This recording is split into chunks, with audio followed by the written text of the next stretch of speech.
3 क्रूसें सिर्फ 2 अपराधियां, आप एक निश्चित आशा रख सकते हैं क्योंकि यीशु मसीह ने अपना जीवन बलिदान दिया और अब जीवित हैं।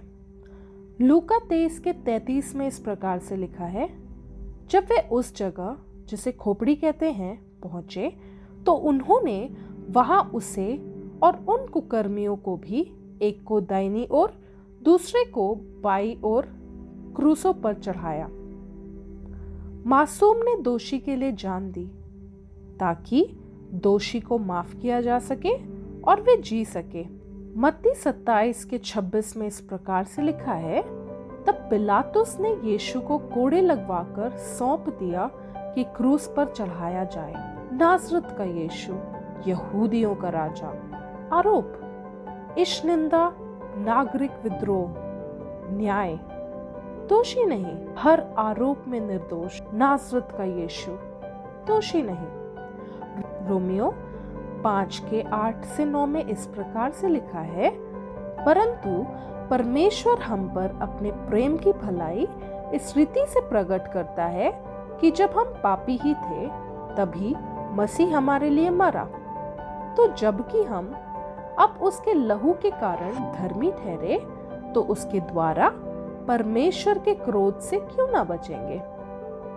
अपराधी नंबर 1, आरोप, परमेश्वर का नाम व्यर्थ में लेना, माता पिता का अपमान, हत्या, क्रोध, व्यभिचारीपन, आंखों की हवस, चोरी करना, कुछ भी चुराना, झूठ बोलना, बेईमानी, लालची, लोभ, न्याय, आरोप के अनुसार दोषी, सजा, अनंत मृत्यु।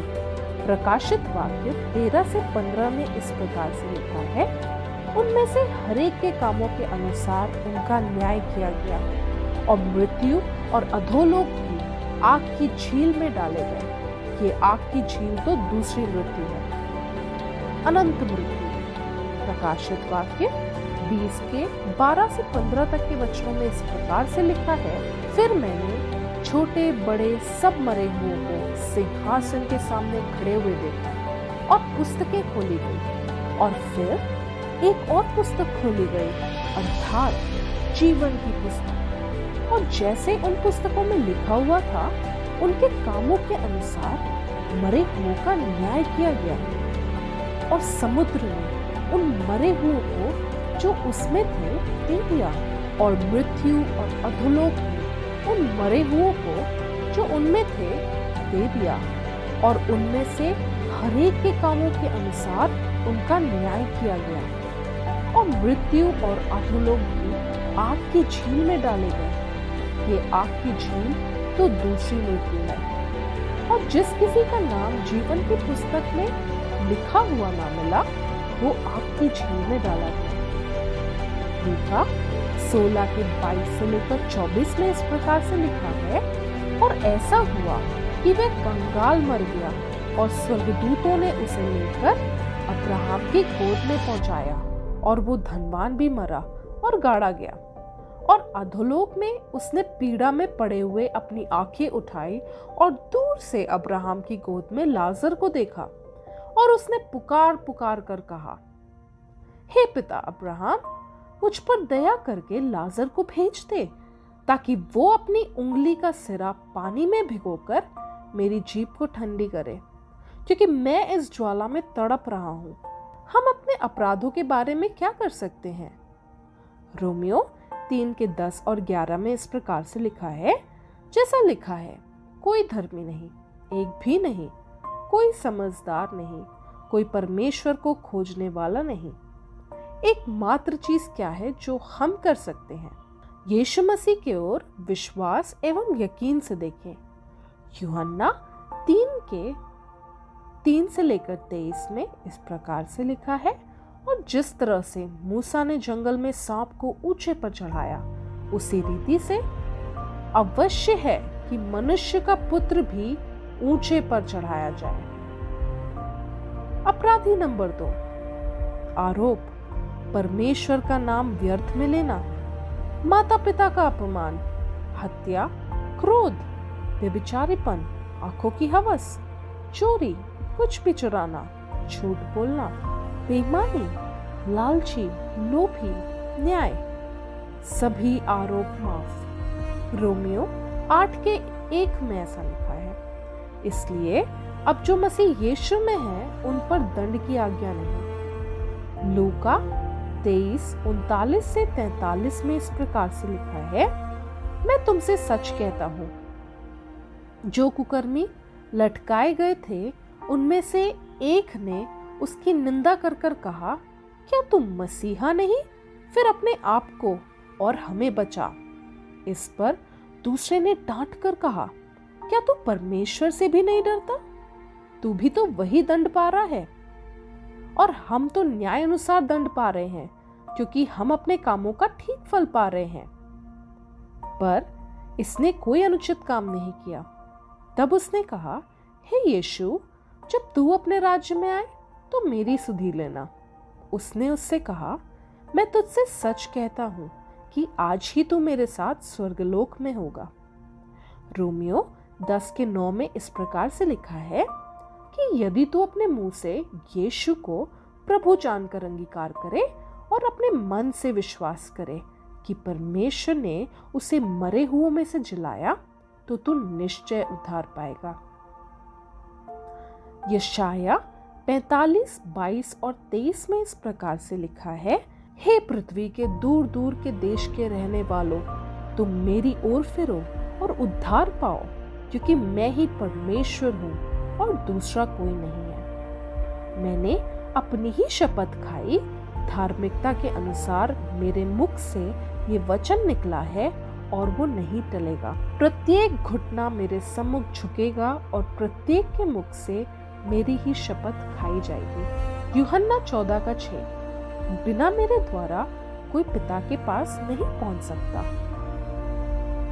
पाप सहने वाला यीशु मसीह ही परमेश्वर का अति उत्तम मेमना है। यशाया 53:3, वो तुच्छ जाना जाता और मनुष्यों का त्याग न हुआ था। वो दुखी पुरुष था, रोग से उसकी जान पहचान थी और लोग उससे मुख फेर लेते थे। वो तुच्छ जाना गया और हमने उसका मूल्य ना जाना। यशाया 53:4, निश्चय उसने हमारे रोगों को सह लिया और हमारे ही दुखों को उठा लिया, तो भी हमने उसे परमेश्वर का मारा, कूटा और दुर्दशा में पड़ा हुआ समझा। यशाया 53:5, परंतु वो हमारे ही अपराधों के कारण घायल किया गया, वो हमारे अधर्म के कामों के कारण कुचला गया। हमारी ही शांति के लिए उस पर ताड़ना पड़ी कि उसके कोड़े खाने से हम लोग चंगे हो जाएं।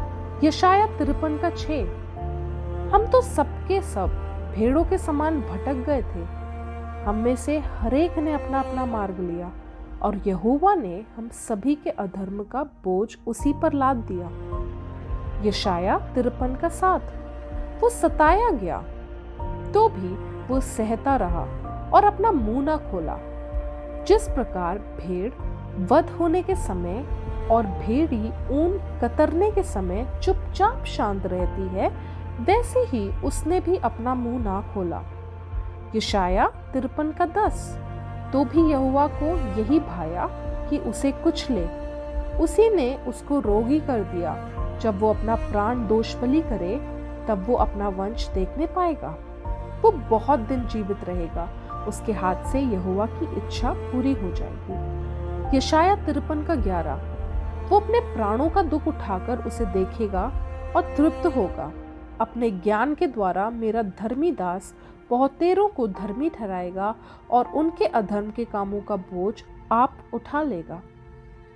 यशाया 53:12, इस कारण मैं उसे महान लोगों के संग भाग दूंगा और वो सामर्थियों के संग लूट बांट लेगा, क्योंकि उसने अपना प्राण मृत्यु के लिए उंडेल दिया।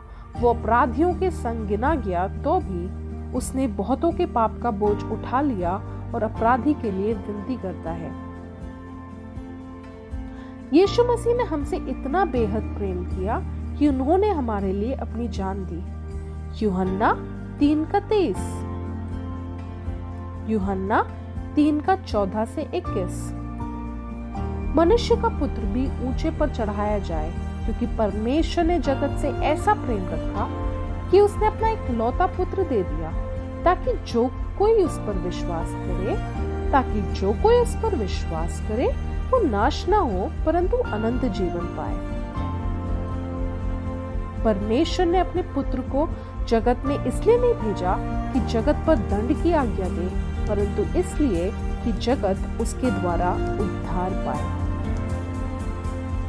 यीशु मसीह ने सब कुछ चुका दिया।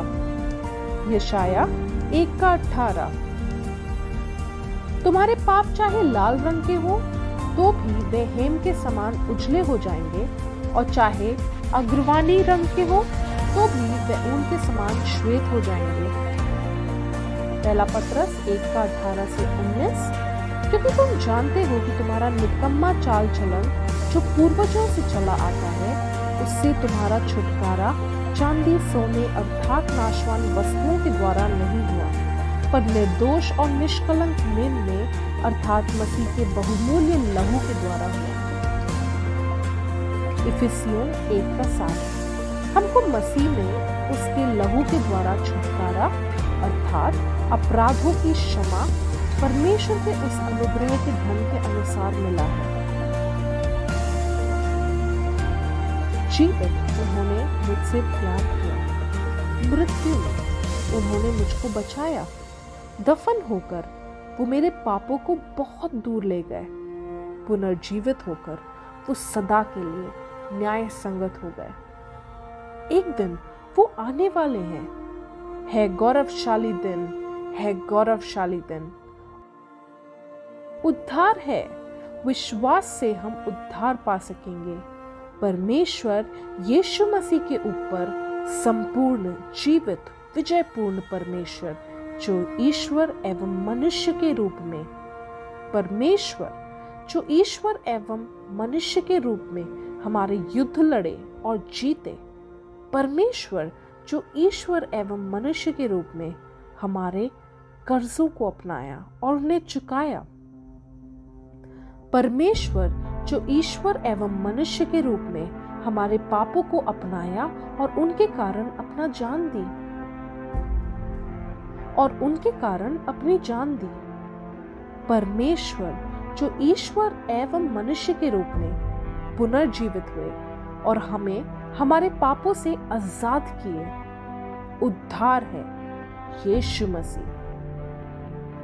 प्रेरितों के काम 4:12 में इस प्रकार से लिखा है, और किसी दूसरे के द्वारा उद्धार नहीं, क्योंकि स्वर्ग के नीचे मनुष्यों में और कोई दूसरा नाम नहीं दिया गया है जिसके द्वारा हम उद्धार पा सकें। हम में से कुछ लोग मृत्यु से डरते हैं, हमको डरने की जरूरत नहीं है। यूहन्ना 14:1-3 तक के पदों में लिखा है, मेरे पिता का घर ही मेरे रहने का स्थान है, और यदि मैं जाकर तुम्हारे लिए जगह तैयार करूं, तो फिर आके तुम्हें अपने यहाँ ले जाऊंगा, कि जहां मैं रहूं वहां तुम भी रहो। नाजात करने वाली विश्वास क्या है? यीशु मसीह है, पुत्र परमेश्वर। पहला तीमुथियुस 2:3-6, जो ये चाहता है कि सब मनुष्यों का उद्धार हो और वे सत्य को भली भांति पहचान लें, क्योंकि परमेश्वर एक ही है और परमेश्वर और मनुष्यों के बीच में भी एक ही बिछुआई है, अर्थात मसीह यीशु जो मनुष्य है।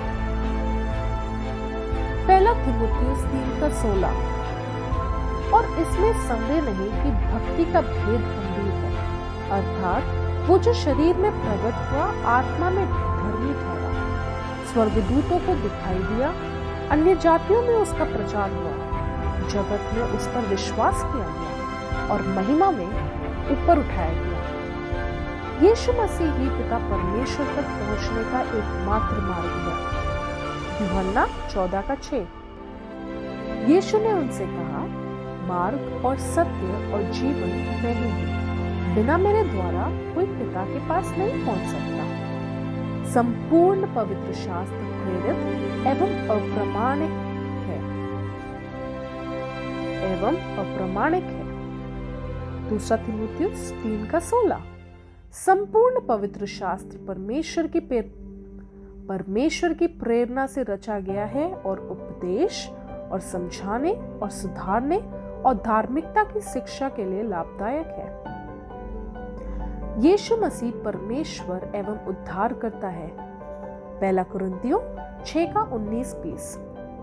क्या तुम नहीं जानते कि तुम्हारी देह पवित्र आत्मा का मंदिर है जो तुम में बसा हुआ है और तुम्हें परमेश्वर की ओर से मिला है और तुम अपने नहीं हो, क्योंकि दाम देकर मोल लिए गए हो। इसलिए अपनी देह के द्वारा परमेश्वर की महिमा करो। यूहन्ना 20:12-18। दो स्वर्गदूतों को उज्जवल कपड़े पहने हुए